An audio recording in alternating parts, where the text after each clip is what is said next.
There's a conversation you keep having, over and over again, with different people, in different situations, but always the same exhausting pattern. You're explaining why you need space, why you said no, why you're changing, why you're not the person they remember, why you can't keep showing up the way you used to. And every single time you finish, you don't feel lighter. You feel smaller. When did your life become one long justification?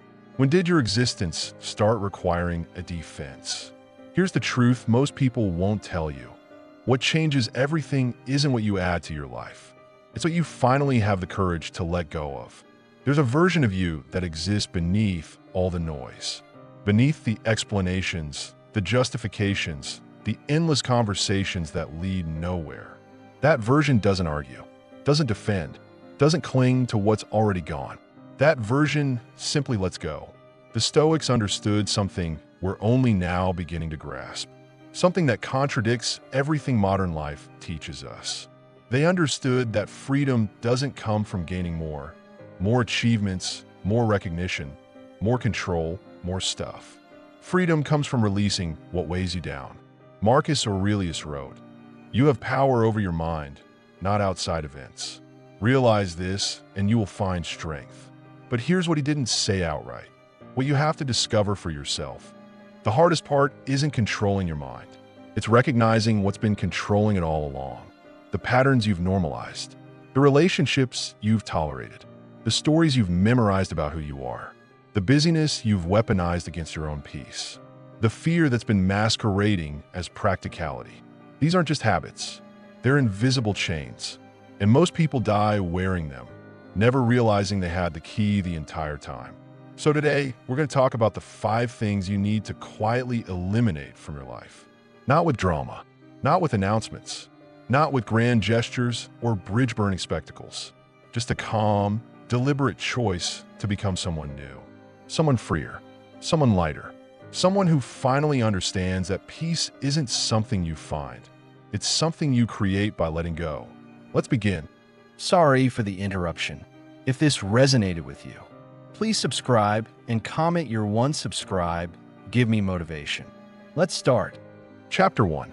The need to explain yourself. You've been doing it your whole life, haven't you? Justifying your choices, defending your boundaries, explaining why you said no, why you walked away, why you need space, why you're not available, why you changed your mind. It's the text message that turns into a paragraph, then an essay, then an apology for the essay. It's the family dinner where you defend your life choices like a defendant in court. It's the constant translation of no into something more palatable, more understandable, more excusable. And every single time you explain, a little piece of your power disappears. Here's what I've learned. The people who truly matter don't need an explanation. They trust you. They respect you. They understand that your no is complete, that your boundary isn't negotiable, that your decision, even if they don't fully understand it, is yours to make. And the ones who demand justification, they're not looking for understanding. They're looking for ammunition. They're searching for the weak point in your reasoning, the gap in your logic, the place where they can insert pressure, guilt, or manipulation. Seneca said, "It is not the man who has too little, but the man who craves more that is poor." This applies to validation, too. You don't need more understanding from others. You need less need for it.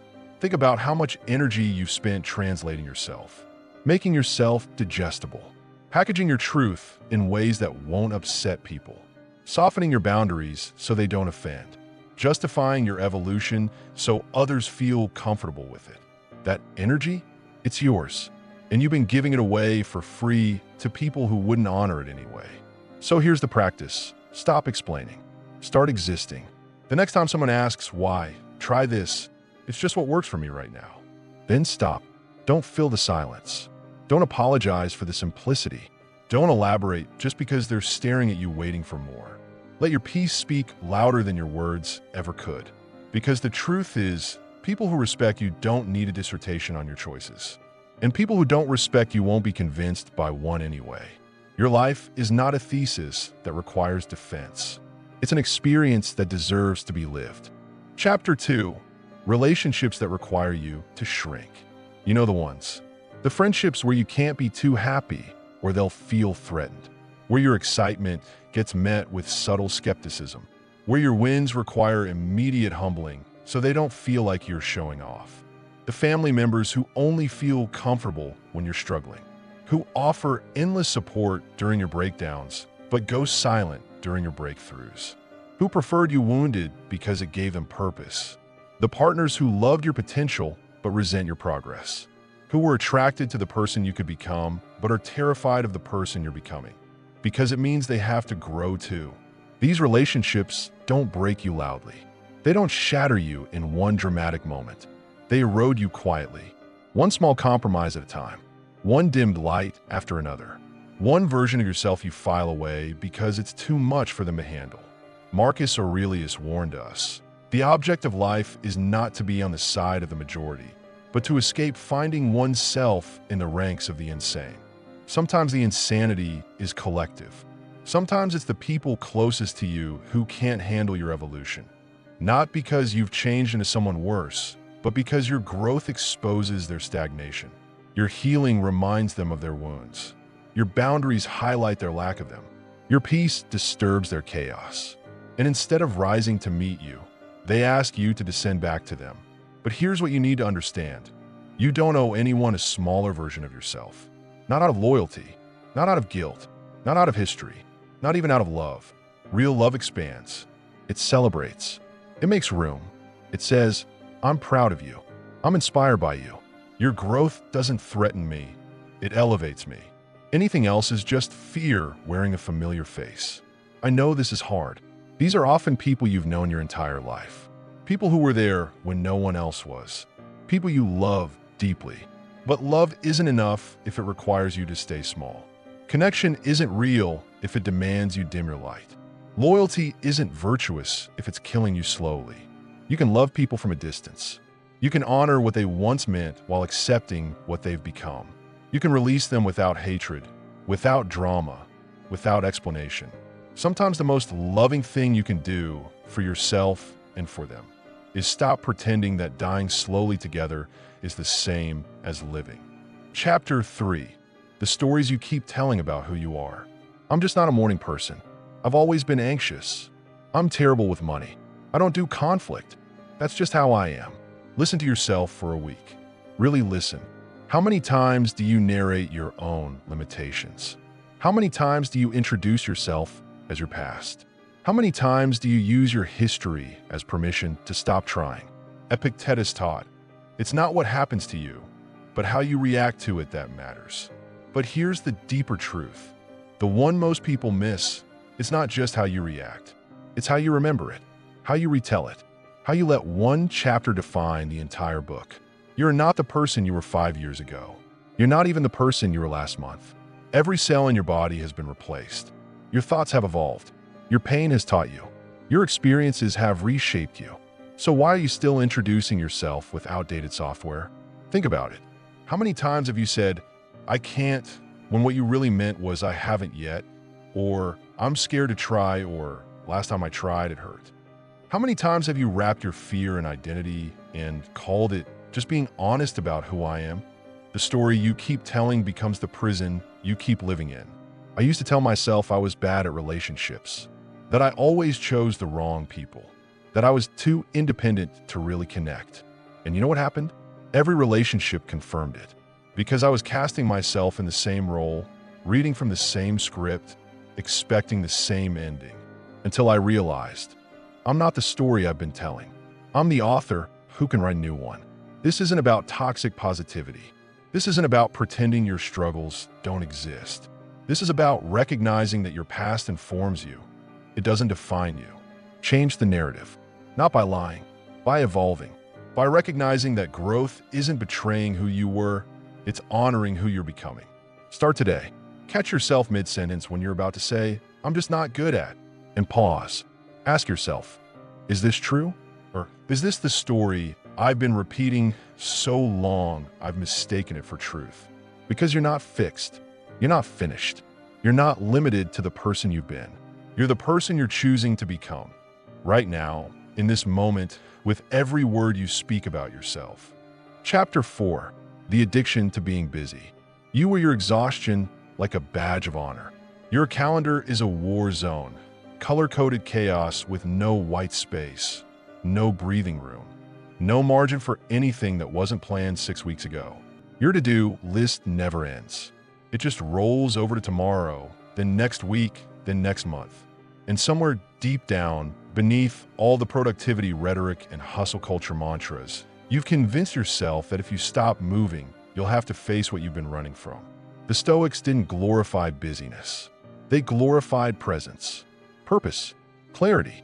Seneca wrote, "It is not that we have short time to live, but that we waste a lot of it." And we do. We waste it on fake urgency, on other people's priorities disguised as our own, on motion without meaning, on the illusion that being busy is the same as being alive. But it's not. Being busy is a drug. It numbs you. It gives you an excuse to avoid the hard questions. Am I happy? Am I fulfilled? Is this the life I actually want? Or is this just the life I haven't had time to question? What if? And stay with me here. What if the most productive thing you could do today was nothing? What if you sat in silence for 10 minutes and let your mind settle? What if you took a walk without your phone and remembered what it feels like to just exist, unscheduled and unoptimized?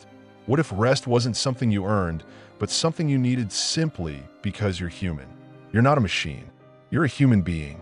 And human beings weren't designed to sprint forever.